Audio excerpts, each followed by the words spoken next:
championships. We're coming at you with losers bracket round 3, Cerrano versus Toph. Another exciting matchup of Xenon Control versus Praxis Midrange, which we just saw take out TJP in losers bracket round 2. I am Gabe, also known as Calimdir, and I am joined in the booth today by aReNGee. Yeah, well, I have to say, we talked a little bit about who we thought was favored going into this, just as the players are getting set up. I think the Xenon Control deck is pretty happy to see this matchup, or the big Xenon deck, or whatever you want to call it. The anticipated matchups going into Worlds was a whole lot of Xenon mid-range and Praxis mid-range decks, so I imagine this deck is supposed to target it, and I think it does a pretty good job, of going over the top. Heart of the Vault is nice and all, but it's no Champion of Mystery.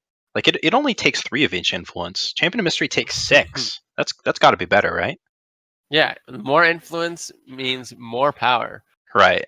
And a 7/7 is way better than a 6/6, as I accidentally click on Taboo. And whoops. This spectating system is not easy to maneuver through. No, it is not. The friends list is a masterpiece. I don't know what you're talking about. But we're in game. We see Cerrano's opening hand of he's got 2 banners, a Seek power. Okay, so he's got pretty good influence and power going on. It's not a very quick hand, but against, as we've seen, Toss slow practice deck doesn't have very much ramp or early plays. I think it should be just fine. Annihilate misses a couple things in this matchup, but it's not a terrible matchup for Annihilate. And then Champion of Mystery able to contest on the board as the game moves on. So both the Banish and the Annihilate. That's not the. It's not actually the deck list. Both the Banish and the Annihilates have a number of targets. The real thing, though, is that Rhino is not playing any Death Strikes at all, which means that it is going to be very difficult to get any Heart of the Vault that land off the table. Oh, no, that's not true. He has 2 in the main. Whoops. Yeah, okay. I was going to say, yeah, because I remember he didn't have any in the sideboard, but I thought he had 2. Yes. So he's got only those 2 to pull him out of there. He does have Vera's Choice, though, which is pretty good in this matchup. And since Toss deck is kind of like 4-drop heavy, he's playing the Crimson Fire Moss, that gives Banish more targets. Plus he's playing the Obelisk, so Banish does a whole lot. Rhino has the Stewards to beat the Dawnwalkers, and overall, I think his plan is just well set up against this Praxis list. The timing on this, Toph doesn't have a 4-drop, which means that this Dawnwalker is going to be dealt with for free because Steward's going to come down next turn before Dawnwalker gets to come back out of the void. Yeah, so Dawnwalker just dies to Vera's favor and stays steads thanks to Steward. That's one of the ways that you can get an edge against the Dawnwalker decks. Just prevent them from effectively using their Dawnwalkers. Toph does have a Heart of the Vault, though, which, as we know, is very difficult for Cerrano to kill. So it's going to give him a good advantage. But you know what's pretty good at stalling the board against the Heart of the Vault? Champion of Mystery. Yeah, it does okay. And it also is pretty good at breaking board stalls, let me tell you. Once you get to that 6 influence mark, unblockable is a hell of a keyword. A lot of people get excited because when you hit 6 time, you draw a card every time you hit them, and they think, yeah, card advantage. We love card advantage. But really, it's about giving an unblockable threat. A large unblockable threat, as we've seen with Bartolo in a lot of the Argenport games a patch ago, it ends the game pretty quickly, especially if you can stall the board on your side as well and you're not just racing. It gives you a very clean and efficient way to win. And since there's very little that can kill a Champion of Mystery if you're not also playing Death Strikes, it gives Rhino a certain amount of inevitability here. Yeah, I mean, traditionally you're like, okay, I'm in a board stall, I'll just use my flyers. But this is a meta full of Sandstorm Titans, and so unblockable is the only reasonable evasive keyword or battle skill that really gets through consistently. And so that's why Champion of Mystery has found a little bit of a place in this Xenon deck. Which I think is fun. Champion of Mystery, when it came out, everybody looked at it and said, okay, if you turn it on, it's fine. Yeah. But then a lot of people, we like our Mystic Ascendants, we like our immediate card advantage. Carnosaur had a time when it was at the absolute peak.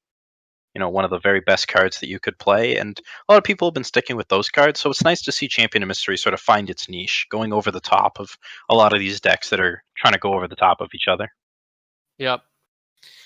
And Whew. Torch. No, he can't play Torch this turn. So I wonder why Toph didn't do 2 damage to Rhino. So either he didn't value the face damage and wanted to draw a torch off the top, or he. Yeah, I mean that's probably the primary reason. Yeah. The only other thing was maybe he thought he was going to draw a sigil and could play another sigil, but that would just be straight misplay. So I assume it wasn't that. Toph does have one of the few ways to answer a Champion of Mystery in his hand, though. He can annihilate, or he can initiate. He can double initiation the 6/6 and then kill the champion, or he can torch obliterate. Yeah. I think that's worse than double initiation though, because you really want to obliterate the 3/5 so that you can get in for damage. You can also put initiation on Steward and kill it like that, but that's a straight 2 for 1. Yeah, maybe. Or wait, excuse me. I have 2 screens open and I know what I'm doing. All right, so Toph is just going for the attack with Shatterglass Mage line, which just gives him a free damage, which is nice. Looks like we're going double Xenon initiation. Yeah. Xenon initiation showing off why it's so much more popular than Predator's Instinct nowadays. Yeah. It lets you actually survive the trades that you would otherwise be taking. And there is a great Cerrano quote, if I can find it. Your Predator's Instinct might make a comeback if the game gets a little lower to the ground, but right now in this mid-range soup and almost even control level of late game that these decks are bringing, the +1/+1 is a lot more valuable than the 1 less power that it costs to play Predator's Instinct. So looking at this board state, I'm just going to read a nice Rhino quote. I like how I went into testing trying not to get too narrow or tunnel visioned, and then I somehow ended up with 4 Annihilate main deck. No way that could backfire in any meta. And he's got 3 in hand now facing down to dual faction units. Yeah, I thought the 4 Annihilates were pretty spicy from the get-go. He's managed so far, but yeah, it's definitely not working out here. Mm-hmm. He's going to be able to handle that Rhynarch and any further Rhynarchs that come out, but he does not have any good answers for this 8/8. And I think he's down to just his to 2 Death Strikes as his only real outs to it, especially down to 6. I would have liked to have seen a split of 3 Death Strike, 3 Annihilate or something. I think that's something similar that I have. But man, this Champion of Mystery, not big enough. 7/7 for 6 just doesn't do it, apparently. I mean, Champion of Mystery is pretty good until something like an Obelisk comes down, and then. Well, if you can still stall a board through an Obelisk, it's pretty fine. Mm-hmm. But that's when the 7/7 really starts getting contested size-wise. Yeah. Otherwise, it's the biggest guy around. Units for cost start to scale down pretty quickly as you get up there, and who cares about that? all the drama sort of goes away as Toph obliterates Rhino, both literally and figuratively. So game 1 goes to Toph, but Rhino is not out of it yet. No, definitely not. We should see the players getting right back into it because it's another pre-sideboard game. Some shade being thrown by the production team. Calimdir is somewhat renowned for only running Annihilates in a metagame full of Cerrano. I may have done that once. This was a long time ago. I played against the only Cerrano deck in the entire event, I believe, unless there was one more. I blame Rick Henner. It's not quite no Death Strikes in the 90 Sirius when he had that particular issue. Yeah. But it's funny nonetheless. Toph, he's got Dawnwalker Obelisk and not much else. I guess he has a Monument if he can draw some more sigils, and otherwise he'll draw some gas. So it's not the worst. Rhino with the unluckiest hand cannot play Temple Scribe on 2. Yeah, what a travesty. He does need to find this second time influence eventually, but that shouldn't be too hard for him. Mm-hmm. And in the meantime, he's just making it easier for Champion Mystery to crash through. Double Obelisk. All right, you definitely have to play.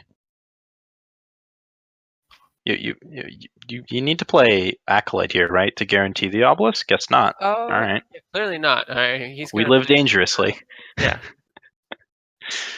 We like getting our Dawnwalkers killed by stewards. That's how we play.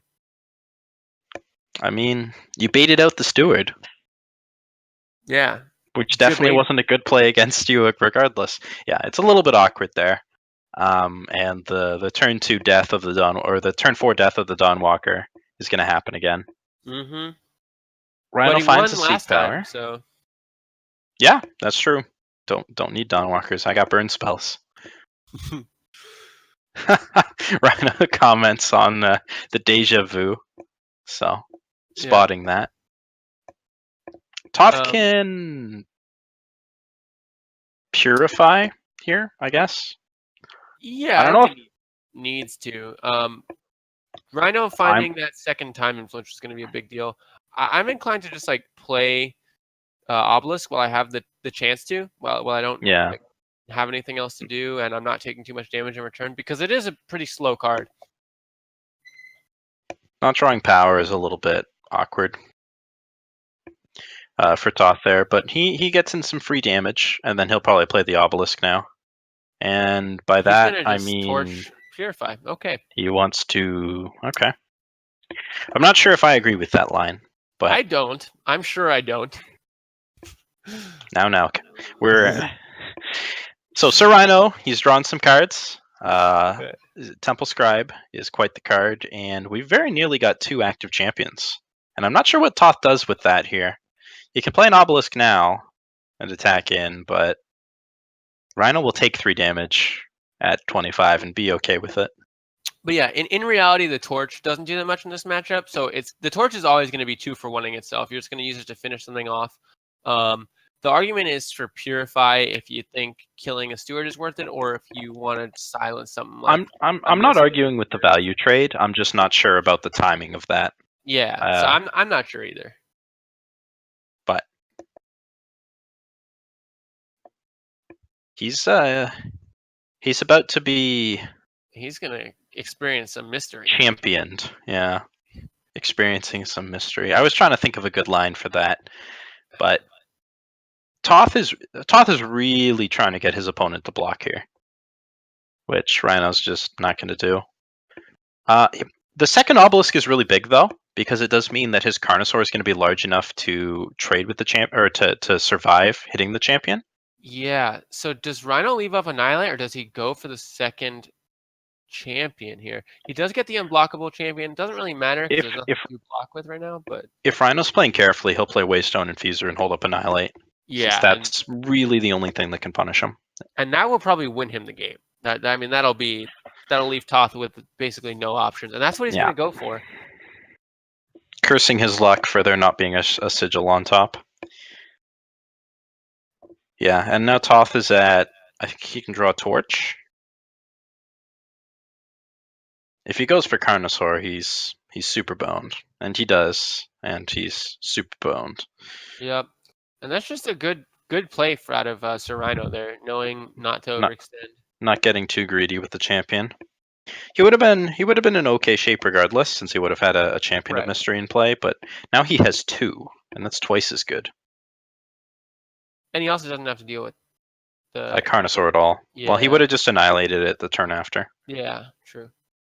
Although, given that he didn't draw power, he wouldn't have been able to annihilate it and play a champion of mystery in the same turn. Exactly. So his good play gets extended on the reward level.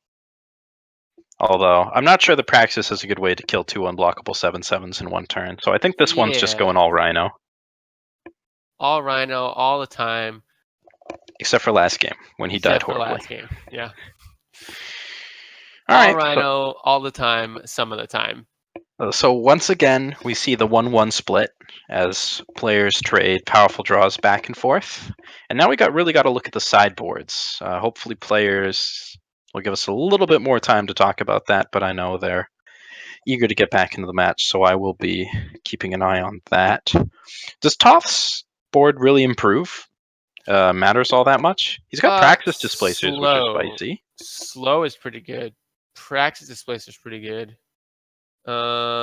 Is this a Soulfire Drake matchup? I imagine the other Actually, Carnosaur comes in. I think so. I think like all of this is pretty good. Soulfire Drake is good. It's just another Annihilate target is the problem, but okay. Here's the problem. Praxis is not good at dealing with Sandstorm Titans. It has to expend an Obliterate or a Purify and not even kill it. So it's not great at getting Soulfire Drake through. So typically I'd be like, yeah, Soulfire Drake is good against these time mid-range decks, but only when you have access to something like Vanquish or Annihilate, which is the typical spell you'd have with Soulfire Drake. So Toph is nice enough to have his sideboard up on stream for us. So he's pulled all the torches from the deck, obviously, since they don't really do anything. And he has brought in the Displacers, the Soulfire Drakes, and the Carnosaur, but he has not brought in the slows. Okay. He doesn't feel that he is enough of the aggressor in the matchup, I think. The slow is interesting because in these grindy games, it can be very good. It can give you something to do on turn one, and there's a lot of expensive cards you can hit that end up just not ever getting to be played because of how expensive they were initially. But it has the downside of if you don't hit one of those 6-drops, because the game does go so long, your opponent might just be able to play the card.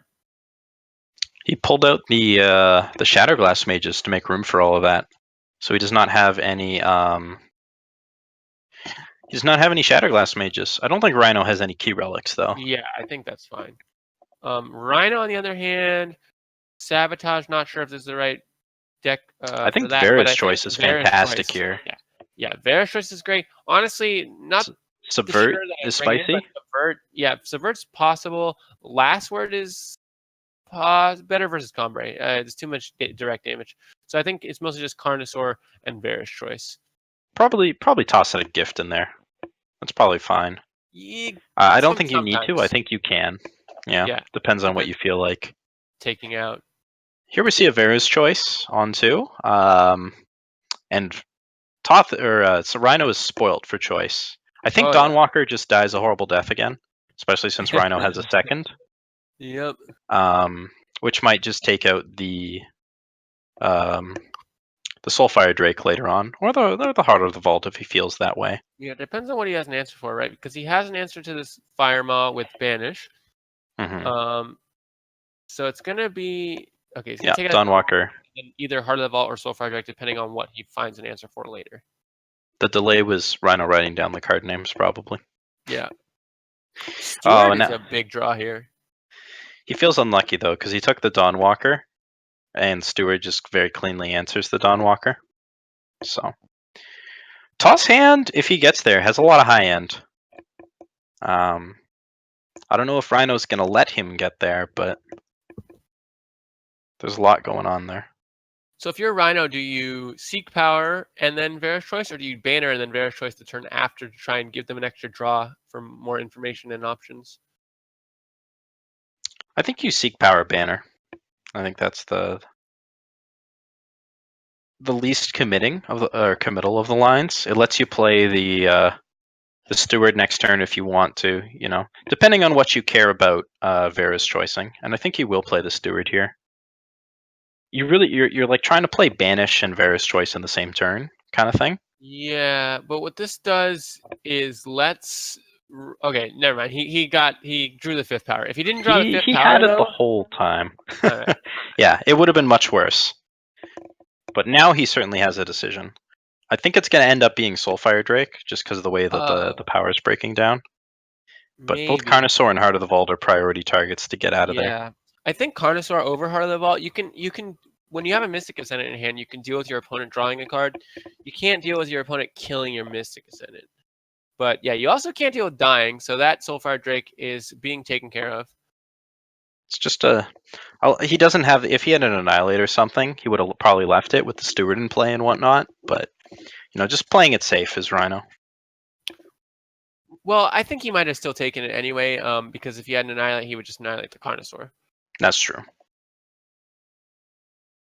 Yeah, that makes it so Toph doesn't have a great play this turn, so he just goes for Obelisk. There was the Displacer available, but doesn't even let anything attack through that turn, so... Doesn't really push you forward, essentially. Yeah. Oh, draws an Obliterate, so Yeah, that'll not a do bad it. draw. Rhino going to go for one of his many INs. Oh, wow. So now Rhino is 1 power away from being able to play this Mystic Ascendant and draw a card. And Toph, if he draws a power, might just have to trade 1 for 1 with the Carnosaur. Toph. Looks like he didn't draw a power. Praxis Displacer, not very good there. As it wouldn't... wow. As both the Iron would have just been replayed end of turn. But yeah, Mystic Ascendant into Mystic Ascendant. This one's looking a little Rhino favored. Yep. Just a tad.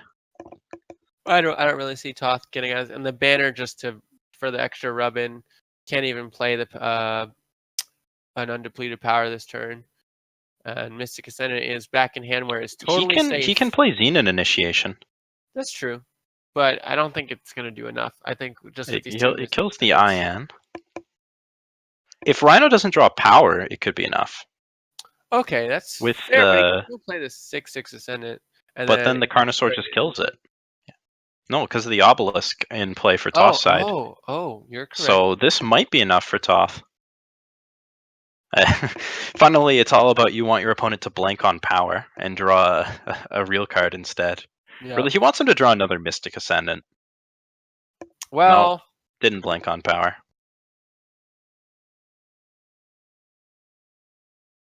I mean, even if everything had gone right, Rhino was still at 39 health and would have been drawing something that wasn't power, so who knows what that card would have done. Mm-hmm. So Toph now... I think you have to just play Carnosaur anyway. I guess you can like Carnosaur the IN. That doesn't seem great. You could actually you can play Heart of the Vault because that gives you a double block. If you're gonna play it as a blocker, you just want a Heart of the Vault, yeah. Yeah. Reveals that he has a Fire Sigil. Which, if he's gonna play Heart, was probably wrong, because then he can draw a seat and then be unhappy. That's really that's a like it's not a major thing, though. No. Yeah. That's not a game-changing decision. I think it is Heart. If he drew Purify the turn after and then drew a seat right here, then they would matter because he wouldn't be able to play both cards. So I don't know about that, because this puts you dead to removal spell. Yeah. And with 2 Mystic Ascendants, it's pretty easy to find a removal spell. Nope. And miss. Okay. But still, this is totally fine for Cerrano. 42 life, 2 Mystic Ascendants, and your opponent on chump block duty. So I guess he just wanted to get the IN out of the way before it could activate. Yeah. Was the line. But I don't think Toph can win anymore. Oh, knocked his opponent to 40. Never mind. Victory is within his grasp. Yeah, he just needs to have a 100 power deck, play New Tomorrow, and Flame Blast. I don't even. And Vera's Choice just to rub it in. Yep. Yeah. So Toph is now on tournament point. Yep, and that would put him out of the race for Tournament of the Year or Player of the Year, which would Tournament of the Year. Yeah, well, this is Tournament of the Year, all right. Yes. If Toph loses, Unearthly is our Player of the Year, regardless of how he does in the rest of the tournament. Which, not unreasonable. Toph does need to go all the way and win, so Rhino's standing in his way. But Rhino does want to win for his own sake, too, I imagine. So, Rhino up 2-1. We're going down to the game, and we'll see if it remains Xenon favored in Game 4. And Rhino has Vera's Choice on turn 2 available to him, which is really Vera's Choice plus Annihilate. Seems to be pretty good against Praxis. Oh, yeah. And sends back the hand. I guess it only had 2 power. Banish, another pretty good draw early. But joke's on Rhino. Toph doesn't have anything in hand to banish. He's on all air. I think this hand is going to be a little bit too slow coming out of Toph. He's going to have to draw some 3 to 4 power plays here if he wants a chance at winning this game, because Rhino's going to play okay, right. Vera's Choice. Rhino's going to play Titan on 4. And then Toph's not really going to have any way to answer that until he hits 6. And the Annihilate's just going to deal with the Carnosaur. So Toph drawing a Sandstorm Titan is a step forward, but Banish kind of makes that not so great. Really, he wants it to draw the Annihilate out of Rhino's hand, but that's just not going to happen. Yeah. It just gets cleanly answered. It's also wouldn't even have been that great if it had stuck on the board, because it would have made it so he couldn't really attack with his own Soulfire Drake. He draws the third one. Okay. Well, the problem is Sandstorm Titan becomes the real problem here, because it means your Drakes can't attack or block very effectively. Ugh, Amber Monument. This is So, awkward. do you have to play Amber Monument pass and then go Fire Sigil to get Carnosaur active next turn? Well, but then you lose to Annihilate for sure. Yes. The other line, I mean, he doesn't know Rhino's hand, but the other line is just to play like a Rhynark or a Soulfire Drake and just have them just fill up the board. This is a very tough decision, to regardless. come down, and then try and play Carnosaur through removal and then attack with stuff after. But yeah, this is really tough, and I'm not sure what the right call is. I think it might be just trying to go for the Carnosaur because you don't know the opponent has Annihilate. Well, so that is going to signal to Rhino, oh, okay, he wants to get the 6 power next turn, or he really needed that 5th power. So or he's going to leave or up this or he didn't. Yeah. So I don't think you play into the Annihilate. The problem is I don't think you get anything out of it by waiting. But yeah, this is just a huge blowout for Rhino, and that might be too much for Toph to overcome. It is just a 1-for-1, but it's at a point where Toph didn't needed that to happen to continue playing. Toph skips a turn to get 1-for-1 essentially. Yeah. So it wasn't good for Toph. Now Rhino needs to decide between playing Steward to get insurance against those Drakes or playing another Titan, and goes for the Steward here. Slower clock, but more safety. And this is looking like a victory for the Crash. Yeah, that's a concession. Well, maybe I'm over exaggerating, but Obelisk there doesn't. Yeah. It wasn't going to be good if he played a Soulfire Drake, but I think Obelisk there is definitely too slow to bring him back, and I imagine that Toph will draw Heart of the Vault. Never mind. Totally back in this. Heart of the Vault is a pretty good draw, and he goes for the Steward in needs case to hit one of his Purifies. Doesn't. His torches are out. Yeah, it's just 2 Purifies that he has left. But that's it. Yeah. Displacer, not enough. Almost there with the Displacer. If that had cost. So Toph is out, and Rhino moves on into top 3. He will await we only have 3 players left in the tournament. So congratulations to Toph, top 4. Not bad. He's won before. He won the Season 1 Invitational. But Sir Rhino, our supposed washed-up caster, has made it all the way to top 3. So kudos to him. He will await the loser of the next match that we're watching, which is Kamado versus Unearthly, which will be Fire Justice Shadow midrange versus Argentport midrange. So 2 Argentport decks, 1 just with an extra color. We will be right back with that match.